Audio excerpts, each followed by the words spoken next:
Halo, semangat pagi pejuang halal. Ketemu lagi dengan saya Heni dari Teras Pringgondani.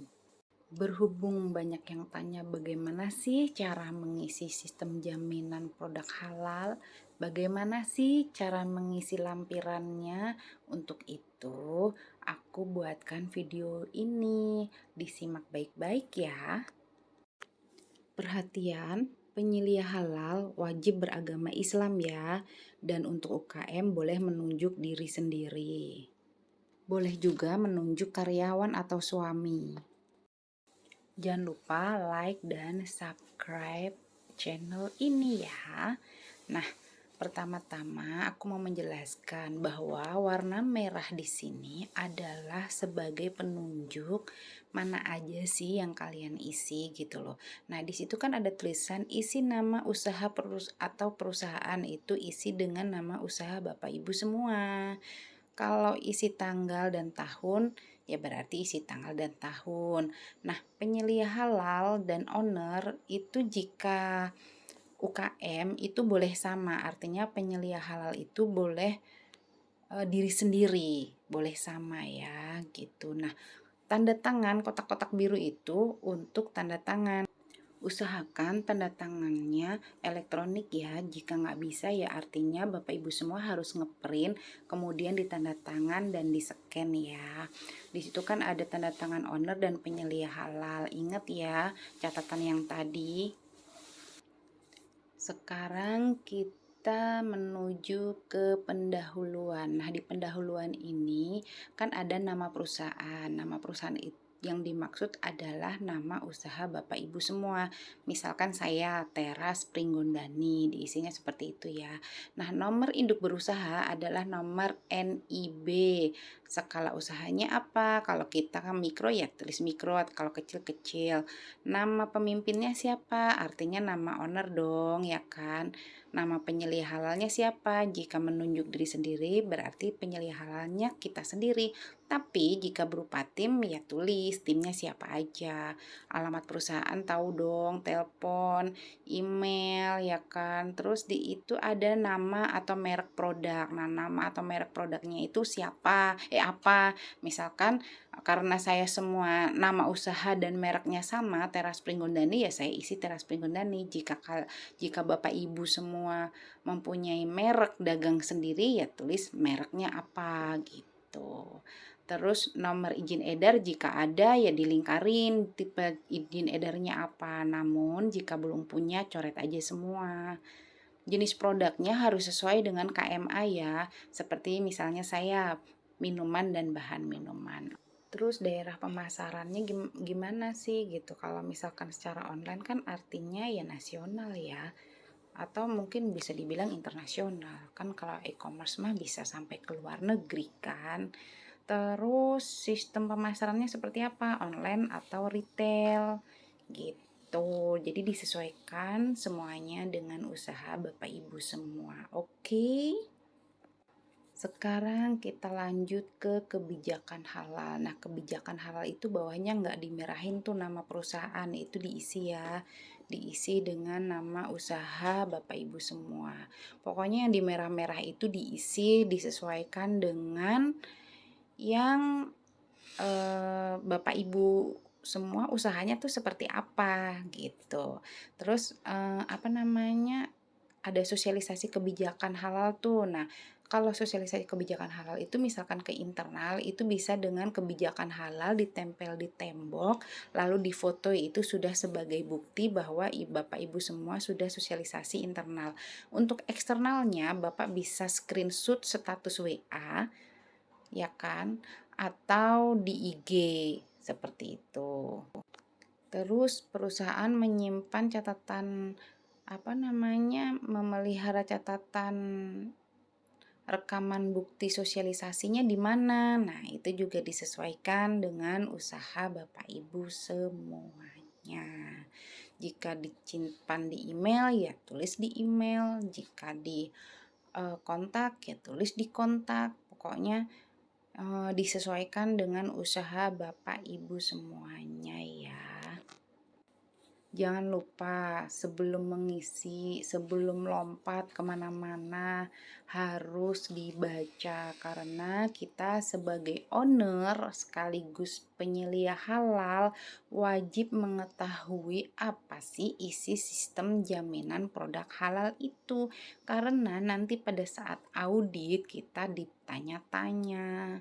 Apalagi kita pengajuannya nanti udah STTD tuh, nanti kan kita dapat pelatihan penyelih halal. Biasanya pertanyaannya seputar sistem jaminan produk halal. Jadi wajib tahu ya.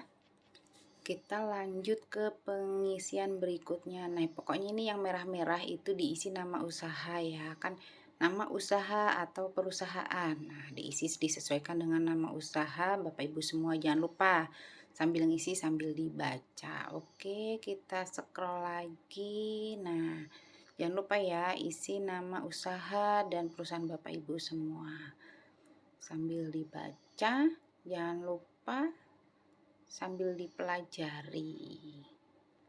Oke, ini masih nama-nama perusahaan semua. Oke, sekarang kita mau membahas tentang lampiran. Nah, lampiran satu merupakan kebijakan halal. Nah, di situ kan di kotak-kotak tidak diwarnain merah ya, itu nanti Bapak Ibu isi dengan nama perusahaan. Oke, sekarang kita masuk ke lampiran kedua. Ini adalah poster sosialisasi kebijakan dan edukasi halal. Nah, kebijakan halal ditempel, terus ini posternya juga ditempel di ruang produksi. Itu sudah merupakan bukti bahwa Bapak Ibu semua sudah melakukan sosialisasi. Nah,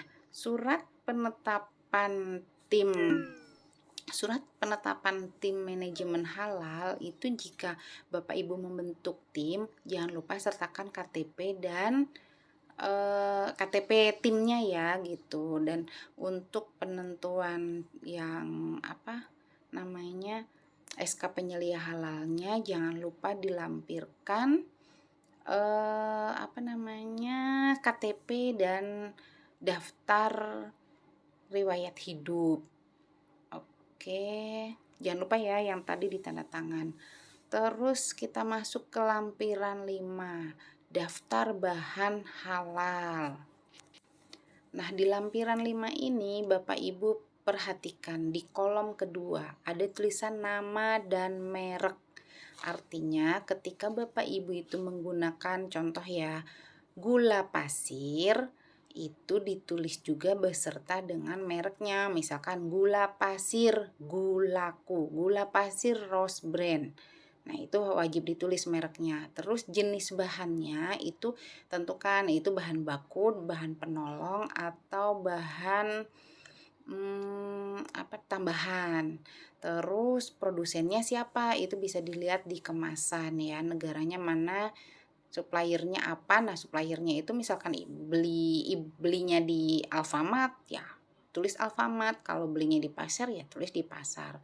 Terus lembaga penerbit halalnya itu siapa? Kan kalau dulu kan halal itu yang menerbitkan MUI ya gitu. Kalau memang MUI ya MUI, kalau BPJPH ya BPJPH. Terus nomor sertifikat halalnya berapa?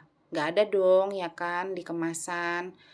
Terus masa berlaku sertifikat halal, ada nggak di kemasan? Nggak ada juga.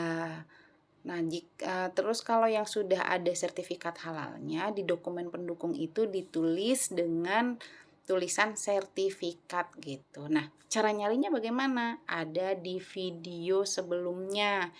Cari video yang berjudul cara mencari masa berlaku sertifikat halal pada sebuah produk, atau nanti linknya saya tulis di deskripsi lah ya untuk mempermudah Bapak Ibu nyari. Oke, jangan lupa tempat, tanggal, tahun diisi ya, tanda tangan elektronik usahakan untuk mempermudah. Tapi jika memang nggak bisa ya manual juga boleh, tapi ingat harus dihapus-hapusin dulu itu merah-merahnya ya. Oke, sekarang kita masuk ke lampiran 6, daftar bahan yang digunakan pada setiap produk. Nah, ini tuh sama dengan matrik dan bahan pada formulir yang di sheet kedua ya. Misalkan kolom pertama tuh nama bahan, misalkan gula pasir, ya kan? Gula aren dan lain sebagainya. Nah, kolom satu itu disesuaikan dengan keterangan. Kalau nomor satu itu misalkan saya ya gula asem, artinya nama bahannya ada gula pasir, ada asam jawa. Nah, itu yang gula pasir dan asam jawa dicontreng. Nah, nanti nomor duanya misalkan lemongrass. Nah, lemongrass itu kan nggak pakai gula aren, ya berarti gula arennya jangan dicontreng, seperti itu. Oke, udah paham ya? Setidaknya untuk lampiran ke-6. Selanjutnya kita masuk ke lampiran ke-7, yaitu catatan pembelian bahan. Dalam catatan pembelian bahan, ingat di kolom kedua nama bahan dan merek bahan. Misalkan gula pasir, strip mereknya apa? Gulaku atau Rose Brand atau apa? Maaf ya jadi nyebut merek karena kan memang di sini wajib nyebut merek ya kan. Terus jumlahnya berapa? Misalkan beli 5 kilo ya tulis 5 kilo. Waktu pembeliannya kapan ya kan? Misalnya tanggal 1 Oktober. Ya, yang beli siapa? Tanda tangan di sebelahnya di kolom terakhir seperti itu.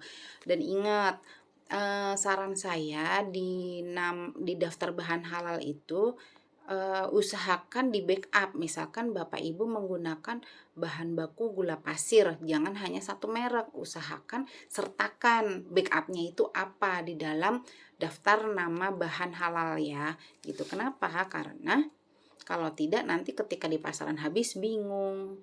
Oke, kita lanjut ke lampiran 8, form pemeriksaan bahan. Form pemeriksaan bahan ini seolah-olah yang memeriksa adalah penyelia halalnya. Kenapa? Karena di sini akan diperiksa oleh penyelia halal pembelian bahannya itu sesuai apa enggak. Jangan-jangan karyawan ketika disuruh beli bahannya yang sudah bersertifikasi tapi belinya yang curah belum sertifikasi. Nah, itu nanti ditulis tuh nomor 1 tanggal berapa, nama bahannya apa, mereknya apa ya kan, nama dan lokasi produsennya ya kan, terus sesuai apa enggak. Kalau tidak sesuai ya contreng tidak sesuai. Ini kan hanya berlaku intern kan, jadi seolah-olah kalau sesuai ya tulis sesuai, kalau tidak ya tidak sesuai gitu. Nah, nanti yang tanda tangan pemilik usaha dan penyelia halalnya, seperti itu teman-teman. Sekarang kita masuk ke lampiran 9, yaitu surat pernyataan bebas babi. Kenapa sih kita itu butuh surat pernyataan bebas babi? Karena halal dalam sebuah produk itu bukan hanya sekedar halal, tapi harus terhindar dari kontaminasi najis, terutama najis besar, yaitu salah satunya najis babi atau bahan-bahan berbahaya lainnya yang tidak ada di dalam list bahan daftar putih produk halal. Oke, surat pernyataan babi ini diisi oleh Bapak Ibu semua. Nama ya nama, jabatannya apa, nomor KTP-nya berapa, perusahaannya nama perusahaannya apa, terus tanggal, bulan, tahun, jangan lupa ditanda tangan di atas materai. Jadi ini tuh diisi semuanya, baru di print, kemudian ditempel materai, ditanda tangan, baru di scan. Yang lainnya boleh ya pakai tanda tangan elektronik, tapi untuk surat pernyataan bebas babi ini tidak boleh. Itu wajib ditanda tangan di atas materai dulu, baru di scan, baru dimasukkan ke dalam filenya ini. Oke. Kemudian kita lanjut ke lampiran 10, layout atau denah ruangan produksi. Ingat, denah di layout ini atau denah ruang produksi ini tidak boleh terjadi kontaminasi silang, apa ya, artinya, layoutnya itu harus dalam bentuk U, urut-urutannya itu. Dalam bentuk U, atau O, atau Z, di mana tidak terjadi, persilangan proses, proses pembuatan produknya itu ya kan. Tujuannya untuk apa? Biar kita itu efektif dalam memproduksi sebuah produk gitu. Jadi misalkan urutannya pertama, bahan dateng kan, bahan baku dateng, terus tempat nyucinya di mana, naroknya di mana kalau udah bersih, terus setelah udah bersih diapain, selanjutnya di sebelah mana. Nah, terus sampai dengan diolah, tempat pengolahannya mana, ya kan? Terus tempat pendinginannya mana, terus tempat pengemasannya di sebelah mana. Itu harus tidak ada persilangan proses produksi di situ ya, artinya tubrukan lah, tubrukan. Jadi harus bentuk U, bentuk O, atau bentuk Z. L juga boleh, L atau lurus, itu diperbolehkan. Oke, jangan lupa ditanda tangan, boleh elektronik kalau ini. Oke, kita bahas lampiran 11. Di lampiran 11 ini adalah catatan penyimpanan bahan baku dan produk. Jadi misalkan poin 1 nih, nama bahannya apa? Misalkan nama bahannya gula pasir. Nama produknya apa? Nah, gula pasir ini digunakan untuk memproduksi nama produknya apa? Misalkan saya nih, gula pasir untuk memproduksi lemongrass. Terus merek dan produsen. Nah, itu diisi dengan gula pasirnya gula pasir apa? Misalkan gulaku, ya kan, produsennya apa. Terus tanggal masuk itu disesuaikan dengan tanggal pembelian. Nah, keluar itu tanggal penggunaan. Jumlah adalah berapa jumlah yang digunakan. Penanggung jawab itu boleh owner atau karyawan yang tanda tangan. Jangan lupa tulis tempat, tanggal, bulan, tahun, kemudian ditanda tangan. Oke. Sekarang kita bahas untuk lampiran yang 12, diagram alir. Diagram alir ini disesuaikan dengan jumlah produk yang Bapak Ibu semua ajukan untuk sertifikasi. Misal, Bapak Ibu mengajukan 17 produk seperti saya, atau 20 produk, tapi masih dalam satu kelompok ya, karena kan yang difasilitasi itu dalam satu kelompok produk tapi maksimal 20 jenis. Nah, itu diagram alirnya ya disesuaikan dengan produk-produk tersebut. Namun, apabila dalam diagram alir itu prosesnya sama, boleh misalkan kayak saya kan ada kelor bubuk, ada jahe bubuk, ada kencur bubuk, ya tulis aja jahe garis miring kencur garis miring kelor gitu kan. Bawahnya misalkan dikeringkan, setelah dikeringkan misalkan digiling, sama kan, setelah digiling outputnya itu harus terbagi. Misalkan setelah digiling ada dong, kalau yang jahe ya keluar jahe bubuk, kalau yang kelor ya keluar kelor bubuk, seperti itu. Namun waktu itu saya ngajuinnya saya buat masing-masing, jadi 17 produk ya 17 diagram alir. Cuman sebetulnya lebih simple yang kalau memang, cuman untuk yang bubuk-bubuk itu saya buat sama sih gitu. Oke, kita lanjut ke lampiran 13. Lampiran 13 adalah catatan hasil produksi. Tanggal diisi tanggal, oke.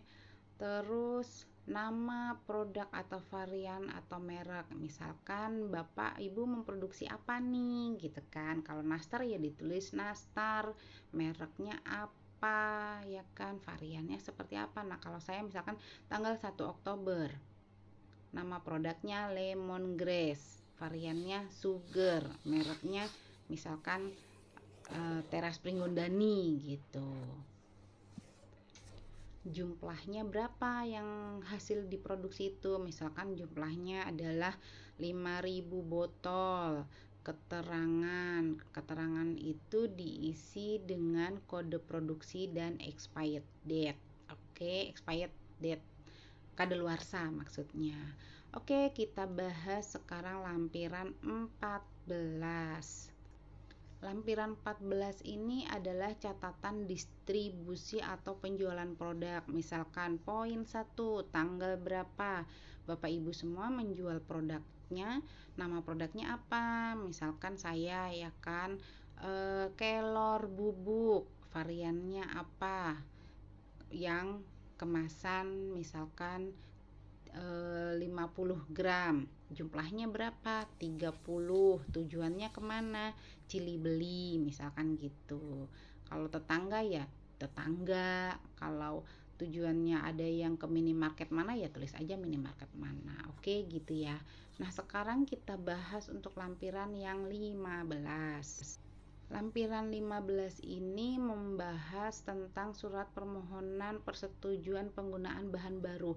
Ini Bapak Ibu isi aja. Cuman kan karena kita itu adalah pemohon baru, jadi sebetulnya belum perlu, bukan tidak perlu ya.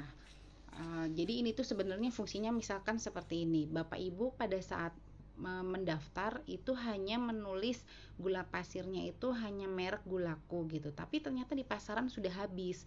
Nah Bapak bingung dong ya kan, Bapak Ibu bingung mau pakai gula apa lagi nih, misalkan wah adanya gula Rose Brand. Jadi kalau sudah disertifikasi kita tidak bisa asal menggunakan atau mengganti bahan baku yang kita pakai. Jadi menggunakan surat permohonan itu harus tercatat di BPJPH seperti itu. Oke. Sekarang kita bahas tentang lampiran 16, form daftar pemeriksaan audit internal. Jadi form ini tuh adalah yang wajib mengisi itu yang memeriksa itu adalah penyelia halal, yang mengisi siapa? Karyawan atau auditi gitu. Jadi kalau misalkan auditi itu ngisinya di kolom pertama tuh ya kan, misalkan apakah kebijakan halal telah diterapkan. Kalau kata auditinya iya ya tulis aja di sini iya gitu kan. Terus pokoknya auditinya itu karyawannya nulisnya di kolom pertama. Nah penyelia halalnya itu mengaudit dong, sesuai nggak nih apa yang ditulis auditi, sesuai apa enggak dengan kenyataan. Nah penyelia halalnya nulis nih bener nggak nih jawabannya si auditi. Kalau memang bener ya tulis iya, kalau sesuai ya tulis iya begitu. Oke. Nah, terus jangan lupa ya tanda tangan, boleh elektronik. Kemudian kita bahas lampiran 17. Lampiran 17 ini membahas masalah risalah kaji ulang manajemen. Nah, biasanya boleh membahas tentang proses audit internal ya kan, atau boleh juga membahas tentang yang lainnya. Cuman enakan sih kita isi aja tentang risalah kaji ulangnya tentang audit internal ya gitu. Jadi misalkan komitmen dan manajemen. Nah hasil rapat antara penyelia halal dan owner tuh seperti apa, ditulislah di hasil pembahasan. Misalkan komitmen dan manajemen, ternyata ada penemuan misalkan kayak gitu kan ya ditulis penemuannya apa gitu kan. Terus nanti kelanjutannya mau seperti apa. Terus misalkan bahannya itu ada penemuan apa enggak oleh si penyelia halal. Kalau sesuai ya tulis bahan yang digunakan sesuai dengan sistem jaminan produk halal misalkan kayak gitu. Terus yang ketiga misalkan proses produk halal. Nah proses produk halal itu sesuai enggak dengan SJPH-nya. Kalau sesuai ya tulis sesuai. Kalau misalkan ada perubahan nih, misalkan ada penambahan produk baru atau apa, nah itu ditulis juga di hasil pembahasan. Nanti berarti harus dilaporkan, misalkan ada temuan merek lain gitu kan, berarti harus dilaporkan nih, kita harus permohonan penggunaan bahan baru gitu. Terus ke bawahnya seperti itulah. Terus misalkan kayak pokoknya hasil auditnya itu apa, temuannya apa, ditulislah di risalah kaji ulang. Kalau misalkan ada, kan kita kan kadang suka inovasi gitu kan, inovasi main inovasi aja, tapi kita lupa melaporkan kepada BPJPH. Jika ada kasus demikian, temuan produk inovasi itu bisa dimasukkan ke dalam poin 4 oleh penyelia halal. Nah, poin 5-nya itu adalah evaluasinya ya. Nah, evaluasinya seperti apa? Misalkan evaluasinya, oh ya udah berarti nanti produk baru ini akan dilaporkan ke BPJPH gitu. Oke, seperti itu ya. Nah, oh ya, saran saya untuk bahan produk halal, bahan baku itu usahakan serep. Misalkan gula pasir ya serep dengan 2 merek, tepung terigu serep dengan 2 merek, seperti itu. Biar kita tidak usah mengajukan formulir seperti ini nih, yang seperti lampiran 15, surat permohonan persetujuan penggunaan bahan baru. Jadi ketika misalkan yang didaftarkan itu ada satu merek, ketika di pasaran itu habis, langka, ketika kita mau merubah bahan baku itu kita wajib mengisi formulir ini ke BPJPH. Jangan lupa sosialisasikan kebijakan halal kalian. Cek kuota sehati secara rutin. Kenalin ini produk baru Teras Pringgondani. Jangan lupa like videonya, di subscribe channelnya, dan juga follow IG Teras Pringgondani. IG-nya namanya Teras Pringgondani juga ya, websitenya Teras Pringgondani juga. YouTube-nya Teras Pringgondani juga. Oke, see you.